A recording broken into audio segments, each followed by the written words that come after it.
যারা ভাইরাল হতে চান বা আপনাদের কন্টেন্ট ভাইরাল হয় না, এই ভিডিওটা তাদের জন্য। আজকে আমি এই ভিডিওতে প্রথম থেকে শেষ পর্যন্ত দেখাবো যে আপনাদের কন্টেন্টগুলো ভাইরাল হয় না কেন, রিচ বাড়ে না কেন, বা এনগেজমেন্ট হয় না কেন।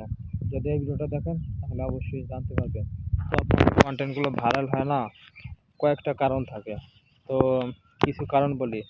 আপনারা যারা নতুন কন্টেন্ট ক্রিয়েটর হিসেবে যুক্ত আছেন বা হয়েছেন বা কিছুদিন কাজ করতেছেন, কিন্তু ভয় পাচ্ছেন যে হচ্ছে না, আসলে ছেড়ে দেবো, তারা অবশ্যই না না ছেড়ে দেওয়ার অনুরোধ রইল।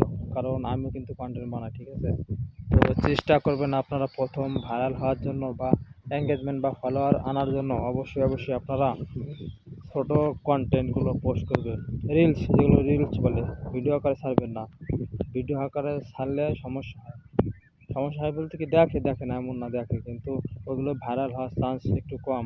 আর যদি আপনারা রিলস পোস্ট করেন, কয়েকটা আছে যে কতটুকু রিলস পোস্ট করবে, অবশ্যই 15 থেকে 30 সেকেন্ড, 15 থেকে 30 বা 40 সেকেন্ডের ভিতরে রিলস রাখবেন, তাহলে সেগুলো ভাইরাল হয়, সহজেই ভাইরাল হয়। আর আপনারা অবশ্যই ভিডিওর প্রথমে একটা হুক রাখবেন, মানে চমকানো একটা হুক রাখবেন, মানে চমকে উঠবে যে কি না কি দেখাবে ভিডিওতে, দেখি প্রথম থেকে শুরু দেখি, তাহলে ওই চমকানো একটা হুক রাখলে মানে ওরা ভাবে যে প্রথমে এটা বলছে, তাহলে মনে হয় সবটুক ভিডিওতে শেষে কিনা এইটা আসবে বা হবে বা বলবে।